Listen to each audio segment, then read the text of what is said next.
This is the El Al commercial. Yep. Sit right there. That's when you guys came back that time, 'cause we landed Okay, in there's we landed in Tel Aviv. Okay, you can see the city. Not bad. It's the airport. So welcome to Israel. Then you can see where we stayed. One of the hotels we stayed at, the Sea of Galilee. Is there a bus? Let's see. There's Caesarea. Okay, that was the Roman capital because obviously named after Caesar. You can see. Oops, it's very sensitive stuff here. How come these are coming in several slides, Bill? There should be separate slides. They should be separate slides, but that's all right. No, that's what you guys set up. Okay. All right, there's what it looked like. Amazing place when it was new and fresh. Okay, the aqueducts. Okay. Okay, Cornelius becomes the first Gentile convert. Is that Cornelius on the left? No, that's the guy we picked up on the side of the road as we went into Caesarea.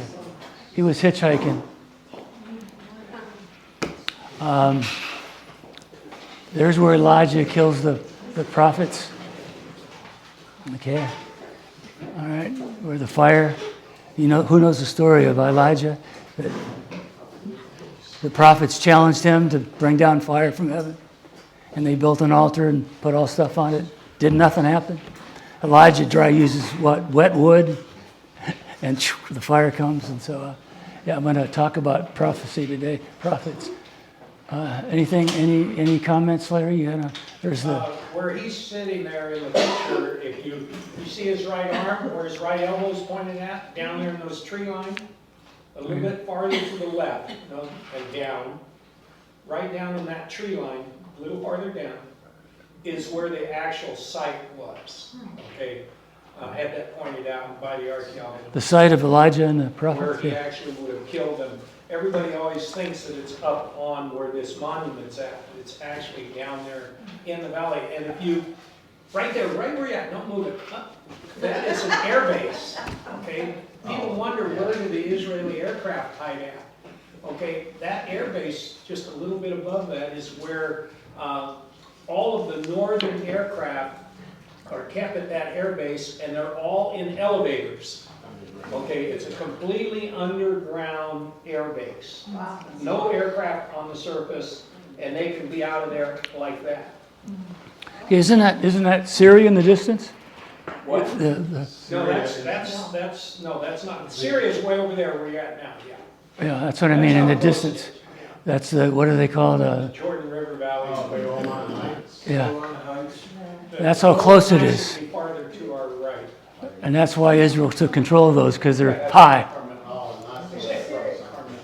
Okay, here's Nazareth. Okay, I guess that's under control of the Muslims, right? There's the church supposedly where Jesus was born, the church of the Nativity. Okay. Wait. Is No, that's the Church of the Annunciation. Okay. This is Nazareth. That's where Mary and Joseph, the angel, came to them and told them that they would have the Son. That's Nazareth. Okay, it was Helena, son of Constantine, that built all these churches? Actually, not that one. Not this one? She did not have anything to do with the church. I'm sorry, she did have a lot to do with it, but she didn't have it built. Okay. I just did a class on Helena and all the stuff she built. That was amazing. She preserved all those sites. And sometimes she was wrong, right? Sometimes she... Territory or part of the... Okay. Okay, his question is it part of the West Bank?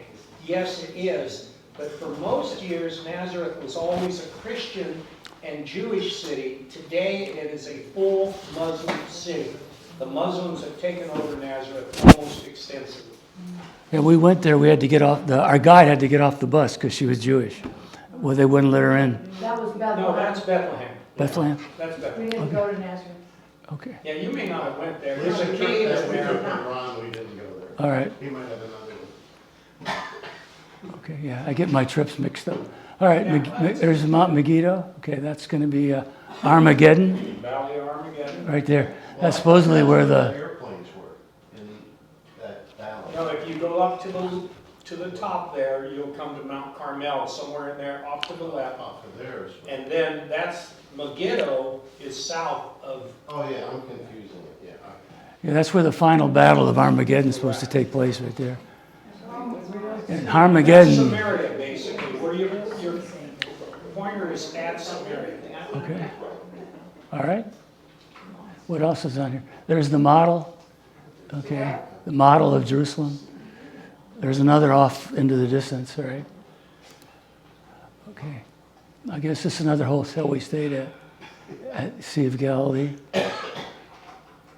What most people don't know, if you've never been to the Sea of Galilee, it's only, I think, 7 miles by 11 miles. It's not a big ocean. It's very small. And you can see across it, right? Yeah, you can see across it, both directions. You can stand at Capernaum and look all the way to the other end, or you can stand in Tiberias, like you're here, and look across towards the Golden Heights. Oh, Okay, did I go back? yeah, go back one, if you would. Oh, how do I get back now? That's okay, it's not, we'll probably know. No, you were forward. That's okay, don't worry about it. All right. There's where all the birds come every year. Huge, huge. They have the bird migration twice a year. I've never seen it. I've been there a lot of times. I've never seen it. But there's something like 5 million birds pass through Israel on their way to Africa. In the spring and the fall, they pass through, and then they come back, and they come up the Jordan River Valley in what's called the Great Rift Valley.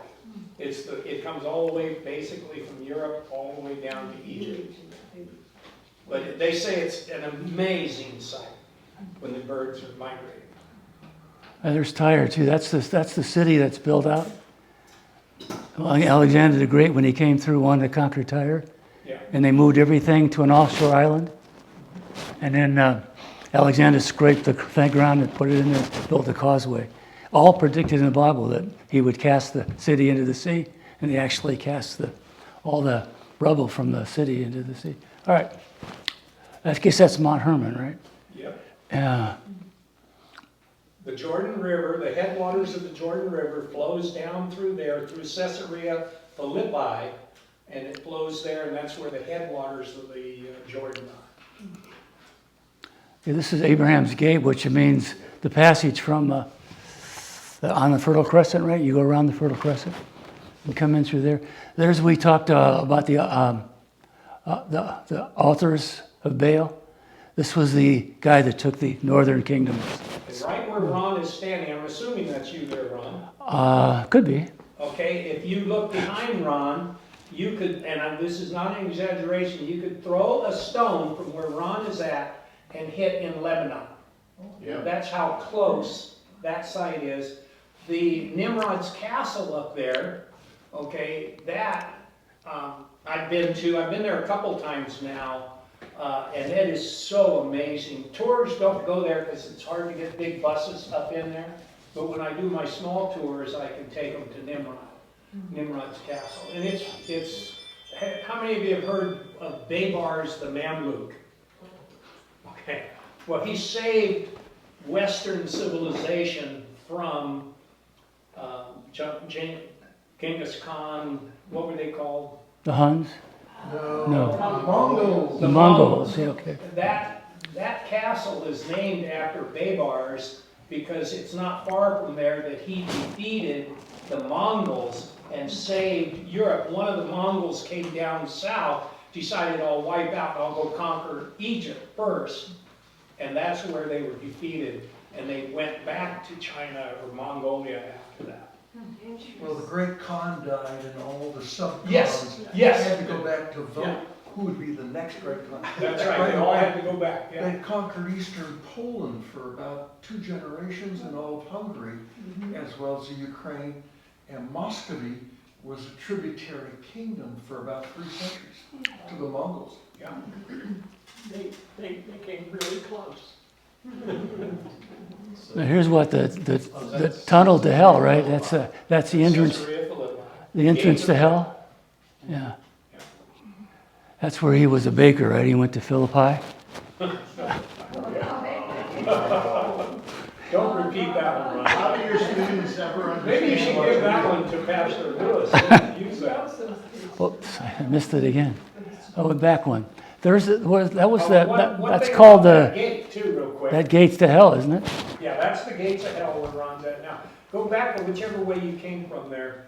Where you saw, Why can't I go the back? Canaanite gate, right there on the left. Over to the left. That's called the Canaanite gate. That's from about 18 to 1850 BC, and it's mud. Okay, the gate is actually made of mud bricks, but it was completely buried before the archaeological dig went in.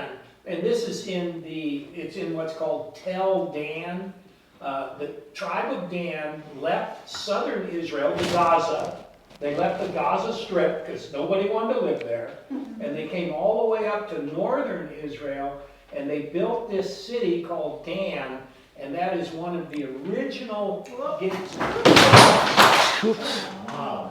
Anyway, I'm sorry, Nancy. that's a magnificent, and you see it's under cover. When the archaeologists Sorry. got done with it, they covered it so that the rain cannot continue. They Just put it dug away now. completely out, and then that's why it was mud. They found the actual mud. They're mud bricks. And then you've got Abraham's gate over the three gates of Canaan. Dan. Oh, it's Abraham. Abraham came through. But yeah, that's just its name. It's what we called it when I was with the archaeologists. They called it the Canaanite gate. I know, but the story was that Abraham. Yes, went no, through you're the right. gate, Yes, which means Okay. it was there before Dan It built had the to be. city up there. but behind that gate, because I've walked it many times because I had to go get the bus. Okay, I would bring my people up to this gate, let them look at it, and while they're looking at it, I would walk back to Tel Dan, to the city gate of Tel Dan. So it's not Dan's city gate, but it was there all along. It's about a quarter mile, half mile farther than what you're looking at now. But isn't that the gate that Abraham would have come when he came from Ur? Who would have gone through that gate? Well, that's what we're talking about. Yeah. Probably. If it's truly Abraham's gate. That's Now, a I want to know a question is, what do they do with all the dirt? Huh? When they dug this out, what did they do with all the dirt? Oh, and they just scatter it. They made bricks. But that's a covering over it to protect it from the rain. It's beautiful now. The first time I saw it, it didn't have that cover. And then last time I was there, it had that cover, so they're trying to preserve it. Okay, what's the story behind this, Larry? The gate to hell, Okay, the right? gates of hell, if you look to the left, the lower one left, you see the orange to the left? Yes. All the way Yes, left. sir. You see the orange covered temple? Yeah. When Jesus got there, he takes his disciples north, 30 miles, he comes out of Capernaum, he goes to the gates of hell. And that's what the artists believe it would have looked like when Jesus went there with his 12. Okay? And it was behind there, you see the opening just behind the orange roof? Yeah, right here. Okay? That was a pit. That's the same as that, right? Yeah, and if you see, look in the left film, to the right now of the left film, no? To Just where you see looks like people in the courtyard. These people? That is where they danced. The people that worshipped Pan worshipped goats. And in that courtyard is where they would dance with the goats, and then they would have sex with the goats. Okay? Well, this is what Pan worship was all about. And this is why Jesus comes here and he says, "Who do people say that I am?" And Peter answers, he says, "Thou art the Christ, the Son of the living God." And then he looks here and he says, "On this rock I will build my church." That whole thing is one of the largest rocks in Israel. So is it Peter the apostle that he's talking about? No, he's talking about the gates of hell. He will build his church. And he will build it. And what they would do is they would take a goat They would take a goat, you would buy a goat, you would dance with it, then you would go to the gates of hell, you would throw it in there. And I've done some research lately. What they did is if the goat floated, your sacrifice was not accepted. If the goat sunk, your sacrifice was accepted. Interesting, yeah. Bill and I were talking about that.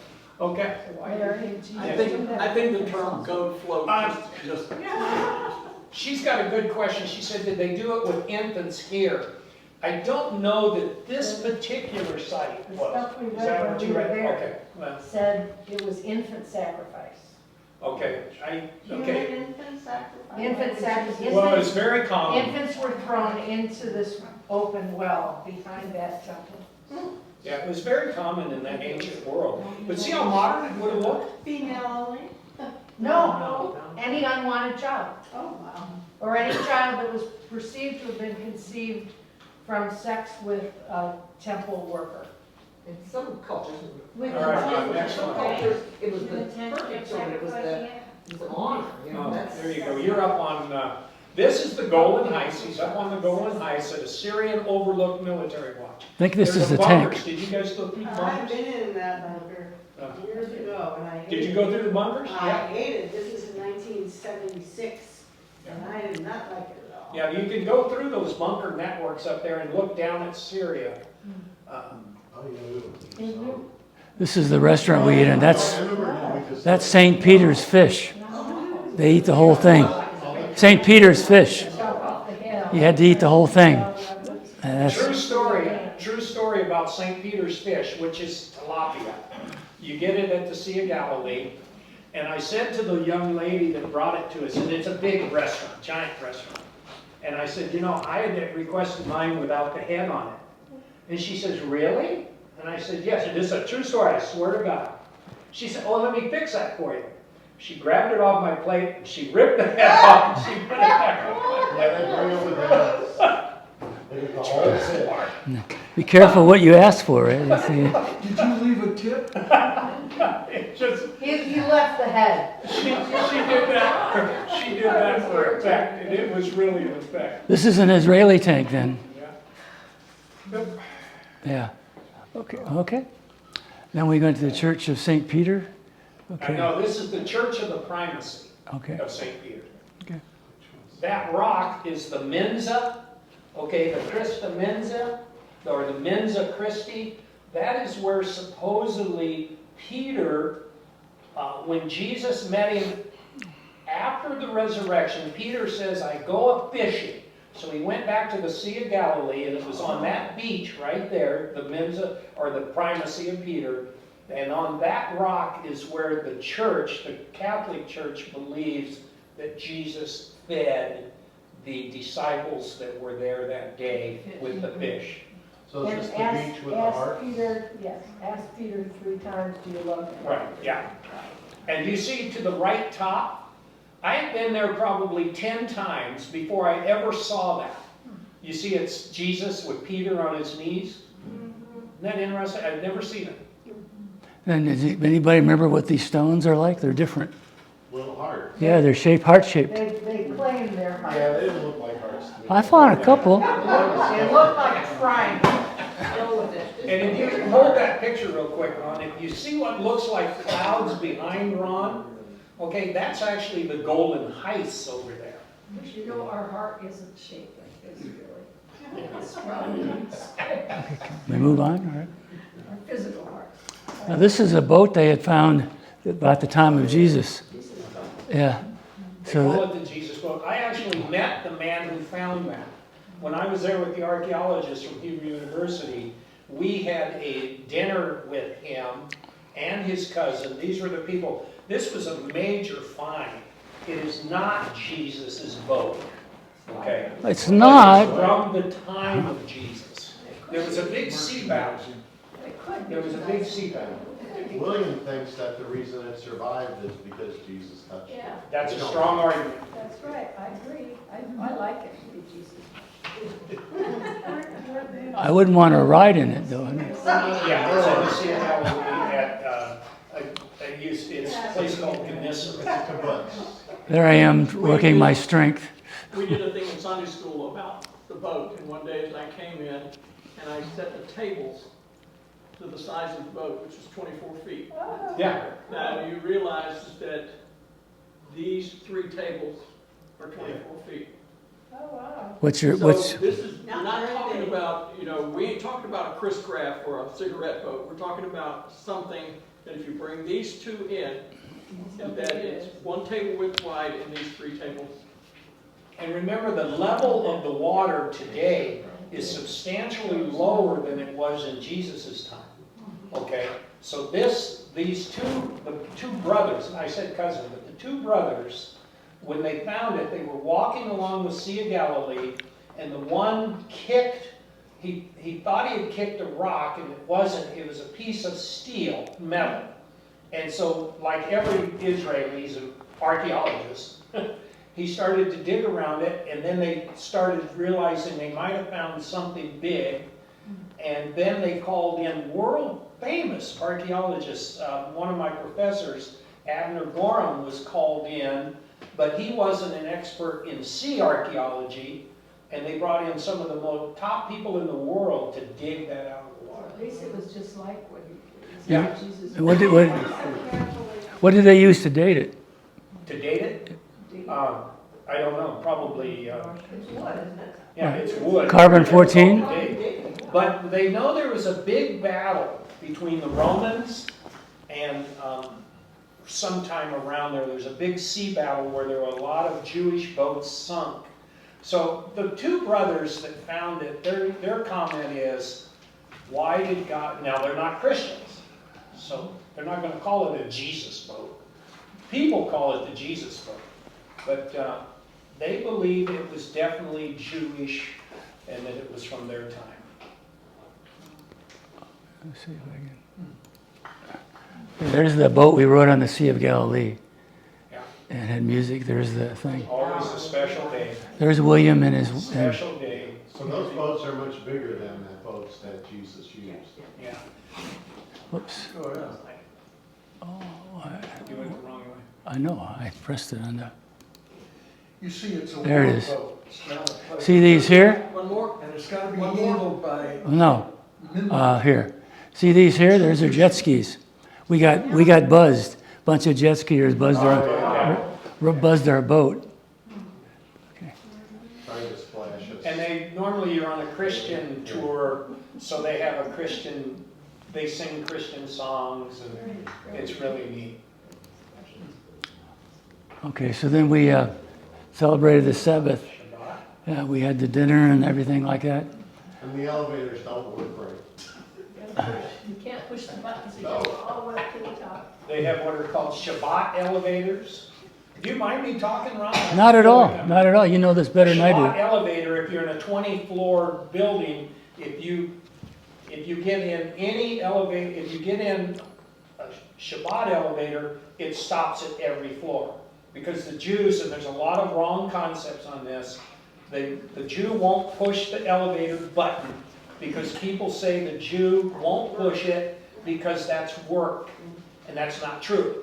He won't push it because when he pushes the button, it creates an electrical spark, and the spark creates fire. And a Jew can't start fire on Shabbat. Okay? That's why. If you touched it, would you start fire? Well, what the concept is that electricity is fire, but I could push it all day long. Okay. They'll have like 6 elevators, one of them will be a Shabbat elevator, and Jews will use that. The non-Jews all use, if you ever get in a Shabbat elevator, you pay for it, because you stop in every It's one. a no I think at that hotel in Tiberias, they were all Shabbat. They weren't very many. Well, tell the story. When I was president of a college in Orlando, they hired our student body. There was a Jewish convention on the Sabbath.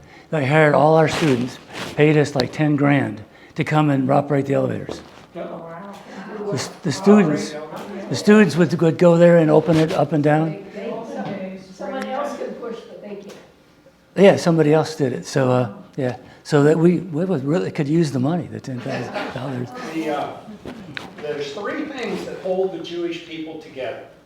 Shabbat started somewhere around 1800 BC. Passover started somewhere around 1450 BC. And the third thing, I was just corrected when I taught a class on Shabbat and Passover. A Jew came up to me afterwards and he was very polite. He says, there's a third thing that holds the Jews together. What do you think it is?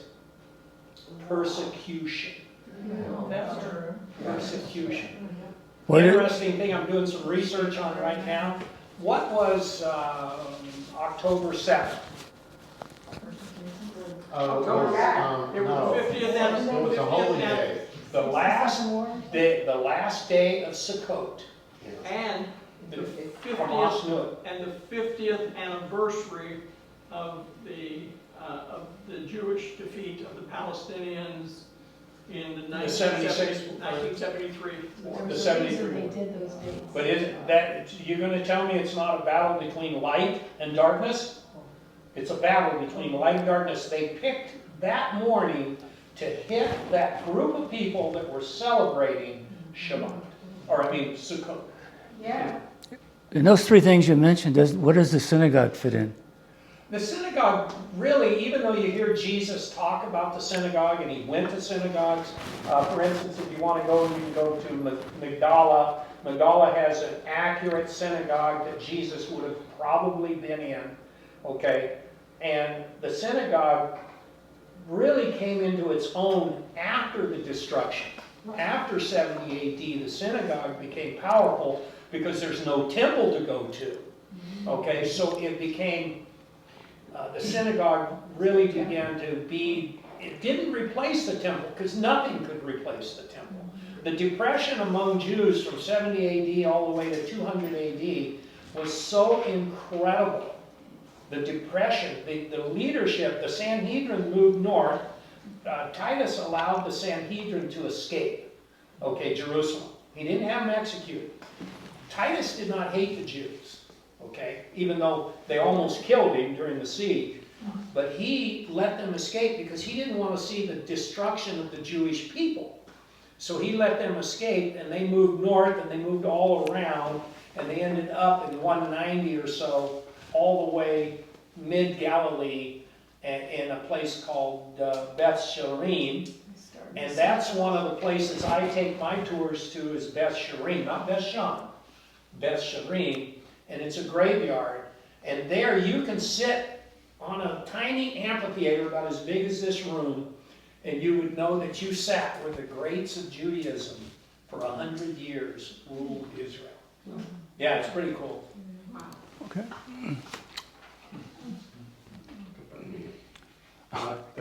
Got cut off, huh? Synagogue there, right? Or something. Yes, there's a synagogue right there. You see it on the top left. That's the synagogue. Now that is not the same synagogue Jesus would have walked in. Because the original synagogue, and if you go to the left of that synagogue, you'll see where the stone changes. That is a rebuilt synagogue after the time of Jesus. But that's where he would have also worshipped is in the synagogue that was on that site. This is And this. the destruction of the temple had one other very significant, is that the animal sacrifice was only done at the temple, and That's right. there is no animal sacrifice in Judaism today because there's no temple in which to sacrifice. So it was a major shift when they lost the temple It's in terrible 70 for AD. the Jews, because that's how they met God. Pardon? That's how they met God, is through the temple, so it's a terrible Is through the temple. time, yeah. And in 130 to 134 AD, under Hadrian, the Jews had been told by the emperor in front of Hadrian that they could rebuild their temple in Jerusalem. And so they thought, wow, this is cool. Okay? And then Hadrian came to the emperorship, and he said, you're not rebuilding this. And that's when Bar Kochba, under Rabbi Judah the Prince named Bar Kochba the Messiah, And Messiah, Bar Kochba, was everything that they thought about the Messiah should be. Powerful, strong, something like 6'6" tall, a massive man. And he freed Israel from the Roman yoke for 2 years. And that's called the Bar Kochba revolt. And then the same day he was executed with Rabbi Judah the Prince, and Rome was back in power. And if I'm not mistaken, it was Hadrian, I think, or Hadrian's predecessor, was the first use of the word Palestinian. Hadrian was the first to use it. Was the first in 684? No, 134. 134. 134, That's the 135. first use of the word Palestinian, and what he was describing were the Philistines, Right. not Palestinians, not Arabs, not Jews, but the Philistines. And Philistine is, in Roman, also means barbarian, I think. And so he was saying this is the land of the Philistines, this is the barbarians, and that's the first use of the word Palestine. And he also changed the name of the city Jerusalem to Aelia Capitolina, which to him, he downgraded the Jews. He hated Jews, okay? He made it his life's goal, the destruction of Israel. And he killed over 1 million Jews. He's the one who set the edict in place that said no Jew can look towards the city without punishment by death. And he killed 1 million Jews, and they estimate another 1 million died from disease and pestilence from the death that he caused on Israel. This man, and this is because of Hadrian. We got the Mishnah. If you study the Dead Sea Scrolls, etc., we got the Mishnah because Rabbi Judah the Prince and Rabbi Hanasi said, we've lost the youth. We've lost the youth of Israel because of Hadrian. So he said they weren't allowed to write down the oral law.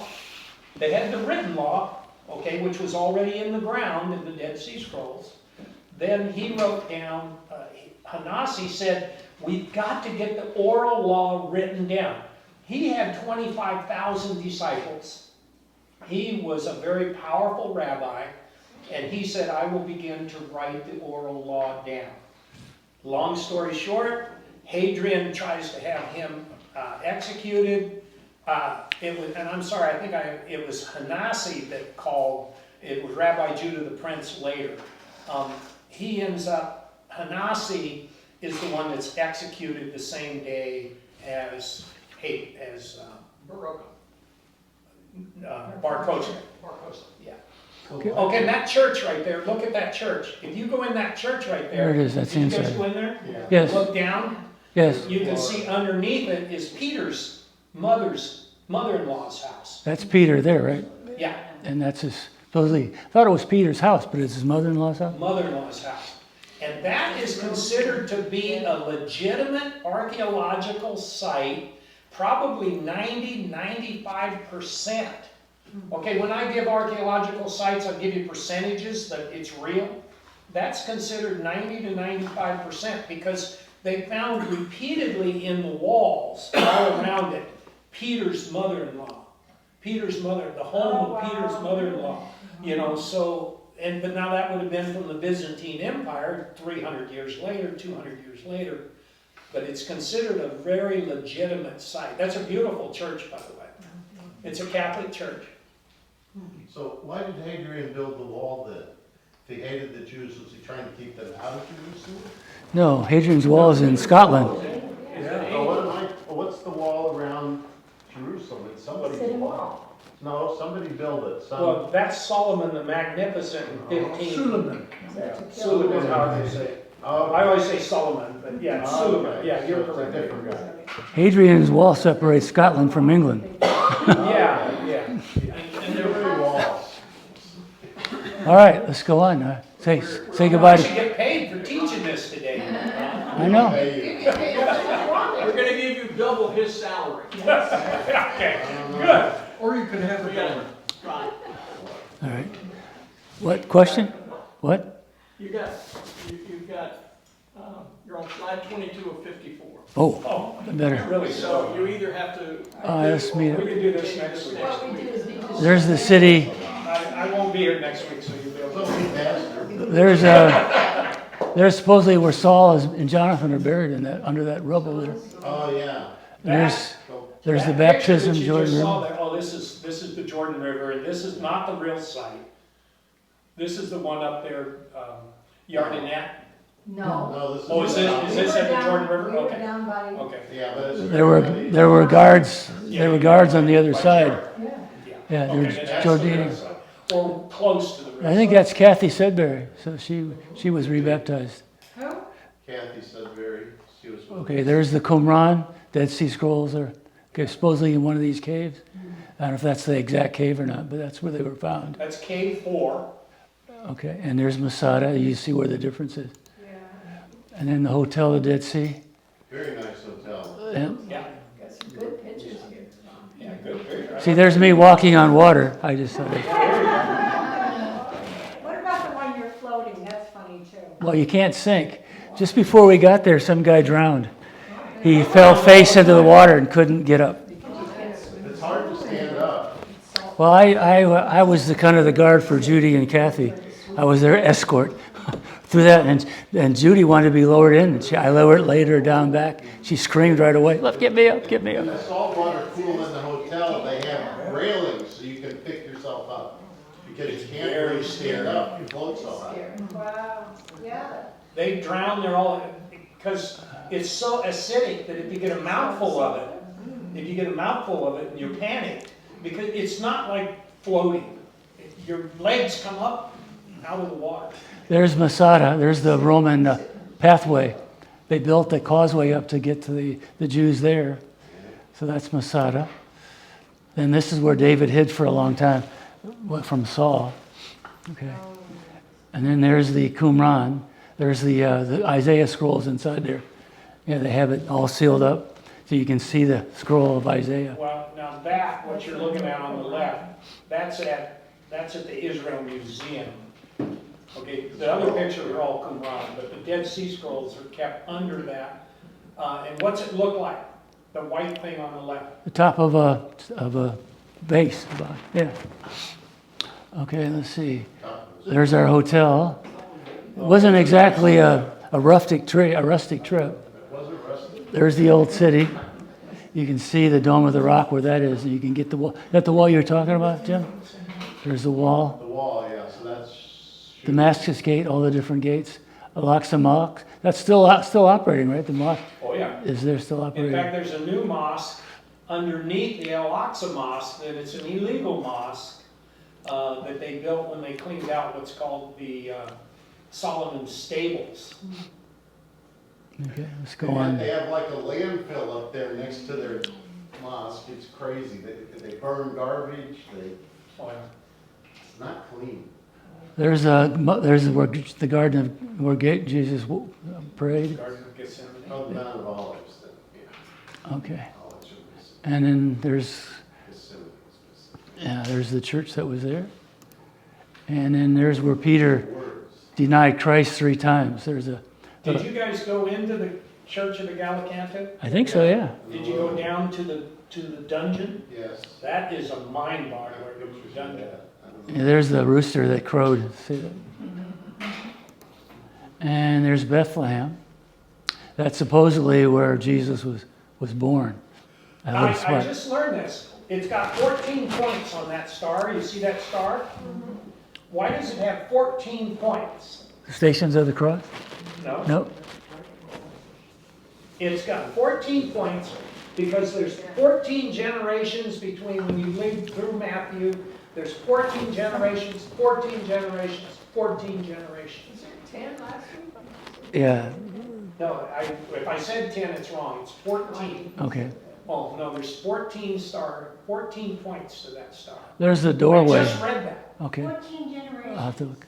When you read Matthew, Only the 3 pieces. the genealogy of Joseph, it gets 14 generations, 14 generations, 14 generations. There's the door you had to go through. You had to duck your head to get inside. Oh, okay. And there's Bethlehem. This is where they thought they kept the sheep, the shepherds.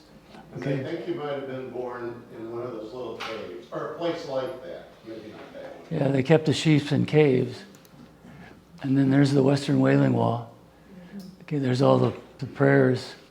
I said a prayer for my my nephew's wife, and her cancer went away. Yeah. Wow, that's pretty cool. I think more Give than, you according to your faith. yeah, well, I put a little note in there and said a prayer for them.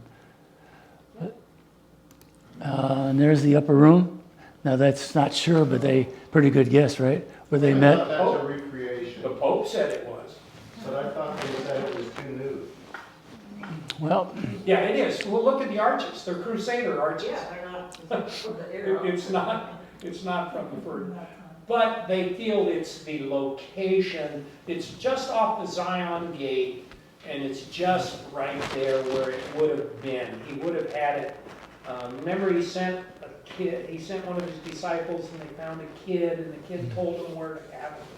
Something I can't remember. it's like the guy that said he had the axe that George Washington chopped down the cherry tree. He had the actual axe, had 7 new handles and 6 new heads. Wow. Yeah. That's kind of what that stuff works like. All right, there's the city of David where, okay, and they're still digging there. Yeah, Oh, yeah. Major digs going there. In fact, the Gavati parking lot dig is massive. that's the water that brought water in to the city. Okay, and then there's the Via Dolorosa, the Stations of the Cross. They went all the way from the time he was arrested till the time he actually was sent to the cross. There's the church. That's supposedly where Christ was crucified. That's inside the gates, right? Gordon's is outside the gates. Let's see. There's Jesus, where the soldiers were. That's where they were encamped. And then the Dome of the Rock there. Okay, that's inside. Yeah, it's inside. I- Up on the left, the top, go right above that to the left. That's the foundation stone. That's inside the Dome of the Rock. And I've never been in the Dome of the Rock. Gentiles haven't been able to go in there about 30 years now. But that is the outline, they believe, where the Ark of the Covenant stood. Okay, is where they believe. That's Mount Moriah, the highest point.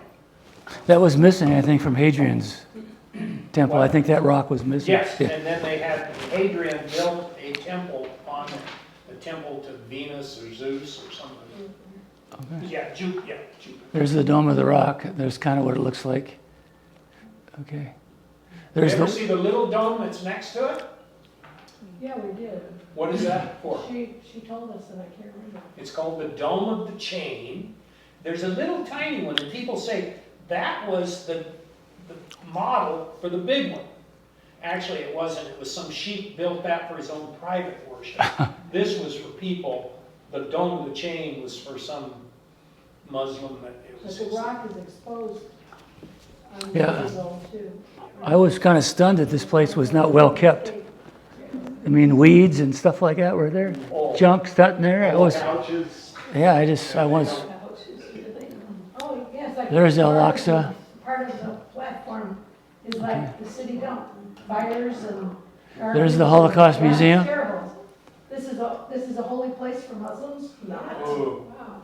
That right there, the Holocaust Museum, that is one of the most sobering places you've ever been. That pictures there, that's the Hall of Pictures there. Those are all Jews that were killed in the Holocaust. So you want me to say the names? yeah. That's the fourth one I've been to. One in Miami, one in DC, one in New York. And I look at that. I've been to the one in DC a couple times. Yep. Now the one, if you get to Washington DC, if you don't want to get really grossed out by the death, go to in the Holocaust Museum, and it doesn't cost you anything to get in there, in Washington DC. You can go to Daniel's story, and it's a little walk-through house, like you were walking through Daniel. He's a young boy, and I take my kids when I'm on tour there in DC. I take them through Daniel's story, and they're not, it's not gruesome. It's not like if you go through the main Oh my gosh, all the shoes and everything. Yeah, Daniel's is very good to do. Yeah, this was a picture from the 1920s where the skull looked more prominent than it does today. Place of the skull. That's Golgotha. Calvary means skull, so a lot of people didn't realize that. I tell people that the last time I was in Israel, which was 3 years ago now, because of COVID, the nose had collapsed to a degree. So- Pictures with the nose there and pictures with the nose gone. It's weird. So it was a lot more. He was a lot more visible as a skull back years ago. So that's where more conservative Christians believe that Jesus was crucified, because it's right outside the garden tomb. This is the tomb, supposedly, and this is where Jesus was laid. This is a Crusader emblem when they showed up there. Okay. I checked. Jesus wasn't there, so you know. I did check. Then, I think on the wall it said he is risen when you were walking out of there. Yeah, on the door, the back of the door. this is Not many bones of anybody. This is Theodore Herzl. He's the one that started Zionism. And, yeah. And this is the Mount Herzl, named after Theodore Herzl, who started. Theodore Herzl was recruited to Zionism by fundamental Christians in the 1850s. A lot of Presbyterians believed there was a movement that started with Christians that the Jews should have their homeland. Herzl was recruited.